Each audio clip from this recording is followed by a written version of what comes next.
इस मन को केंद्रित करती है।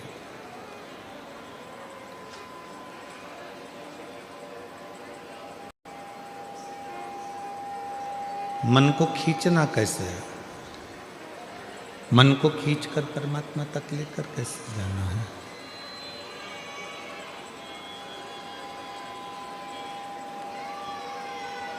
मन को खींचकर परमात्मा तक कैसे लेकर जाना, ये कथा यही दर्शाती है। शंभू शंभू। ग्राउंड की आवाज खोली है ना भाई, उधर आवाज इधर भी नहीं आ रही है, बाजू में भी।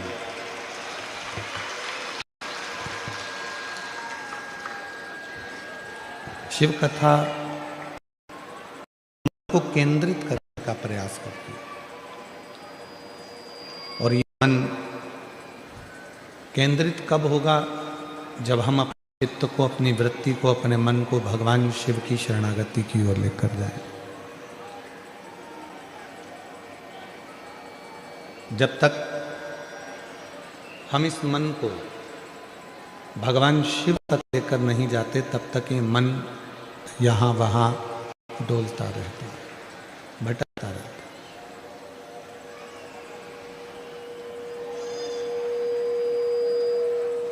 भगवान शंकर का जो पंचाक्षर मंत्र है नमः शिवाय,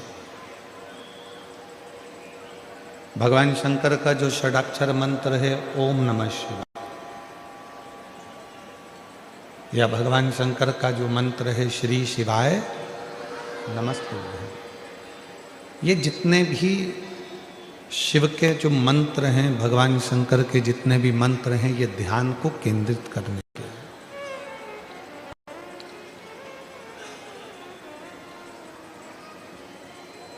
इसलिए शिव महापुराण में 3 उम्र ऐसी बताई है जिन उम्र में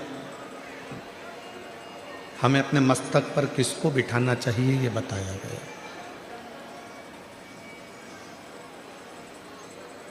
महापुराण में 3 उम्र ऐसी बता दी गई है जिन उम्र में हमको अपने मस्तक पर किसको बिठाना है, किसको अपने मस्तक पर धारण करना है, ये बताया गया। पहले नंबर पर है 15 वर्ष की जब आयु रहती है, तो 15 वर्ष की आयु में अपने पिता को अपने मस्तक पर, अर्थात अपने भेजे में, अपने दिमाग में, अपनी बुद्धि में अपने पिता को बिठा कर रखो।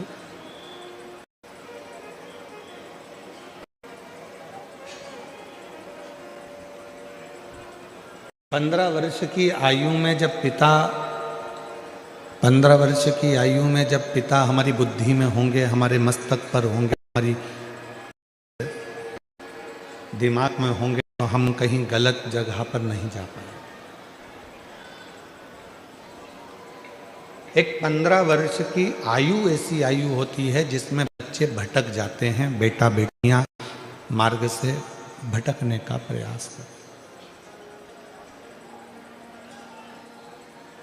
और जिस बेटा बेटी के दिमाग में, बुद्धि में, मस्तक पर पिताजी बैठे होते हैं, अर्थात उसको ये मालूम होता है कि मेरे पिताजी का मान है, सम्मान है, इज्जत है। अगर गलत जगह पर जाऊंगा तो मेरे पिता का मान घट जाएगा। मैं गलत चीज खाऊंगा तो लोग मेरे पिताजी को क्या कहेंगे। मैं गलत जगह पर खड़ा रहूंगा तो लोग मेरे पिताजी को क्या कहेंगे। 15 वर्ष की आयु में पिता को अपने मस्तक पर बिठा लो, अर्थात अपनी बुद्धि में बिठा लो कि मुझे मेरे पिता की मर्यादा का ध्यान रखना है और अपने पथ को भ्रष्ट नहीं होने देना है, मार्ग को विभाजित करना है।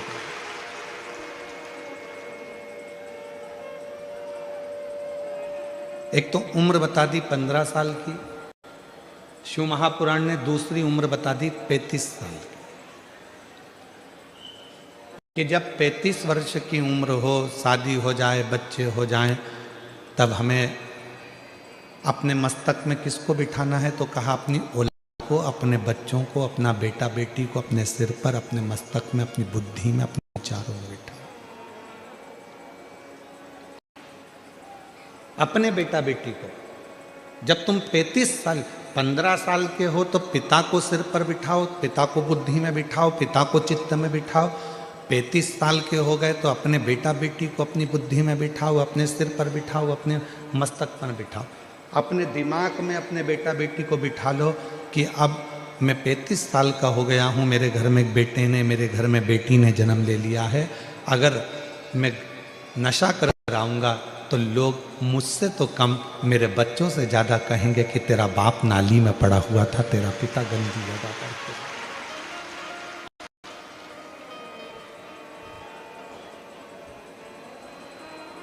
अपने बेटा बेटी को अपनी बुद्धि में बिठाओ कि लोग मुझे कम कहेंगे, मेरे बेटा बेटी को ज़्यादा कहेंगे कि तेरा पिता पागल है, रोड के किनारे पड़ा रहता है, नशा करता है, गलत काम करता है, तेरा बाप ऐसा है, तेरा पिता ऐसा है। तो 15 वर्ष की उम्र में पिता को अपनी बुद्धि में बिठा लो, 35 वर्ष की उम्र में अपने बच्चों को अपनी बुद्धि में बिठा लो, और जब तुम्हारी उम्र फिर 55 वर्ष की हो, 65 वर्ष की हो, 75 वर्ष की हो, तो अपने गुरु को अपनी बुद्धि में बिठा लो कि अगर मैं इस अवस्था में गलत कार्य करूंगा तो मेरे गुरु को कैसे मुख दिखाऊं।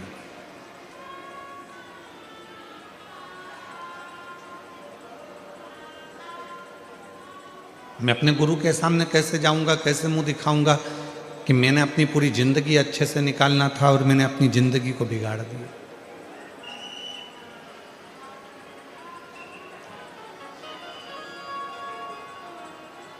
और मत बुरे कर्म कर बंदे वरना पछताएगा, भगवान की आंखों से तू बच नहीं पाएगा, तू बच नहीं पाएगा।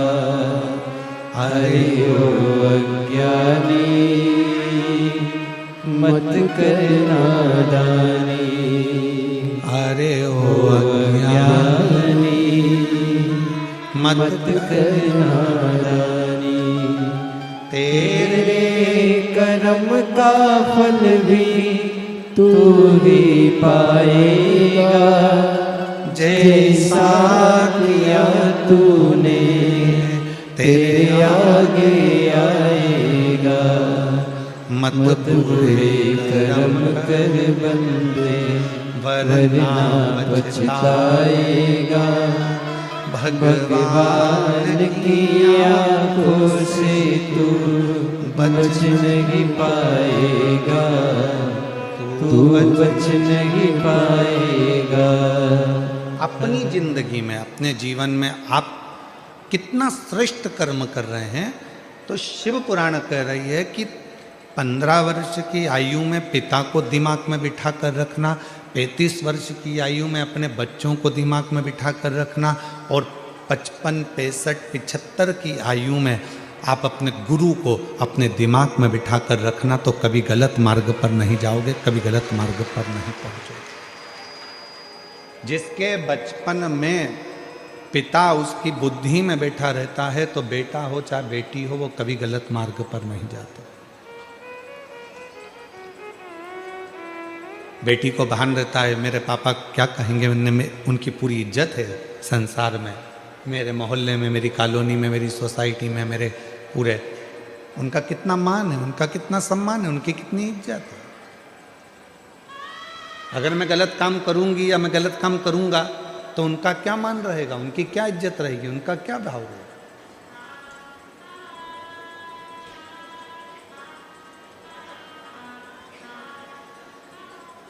जिस बच्चे की जिंदगी में उसका पिता उसकी बुद्धि में बैठा होता है, वो बच्चा कभी गलत काम नहीं कर सकता, वो कभी गलत काम नहीं कर। और बुद्धि से पिता निकल गया तो वो बच्चा गलत काम कर।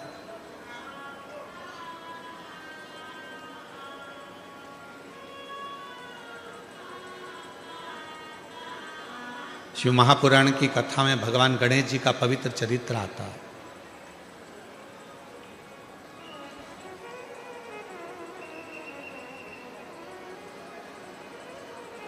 और भगवान श्री गणेश जी महाराज का चरित्र कहता है कि भगवान श्री गणेश जी महाराज ने अपने बुद्धि में, अपने विवेक में भगवान श्री शिव जी को बिठा कर रखा। दुनिया के लोग कहते हैं कि बुद्धि के देवता भगवान श्री गणेश जी महाराज हैं। कौन है?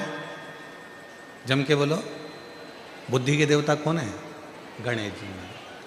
पर कोई तुमसे पूछे कि बुद्धि के देवता को बुद्धि का देवता बनाने वाला कौन है, तो आपको उत्तर देना पड़ेगा कि उनको बुद्धि का देवता बनाने वाला केवल एक है। नहीं तो माता पार्वती जी ने तो अपने तन का उपटन निकाला था, और पार्वती जी ने अपने तन का उपटन निकालकर उसका एक पुतला तैयार करा था। अब उस पुतले में प्राण दे दिया गया था।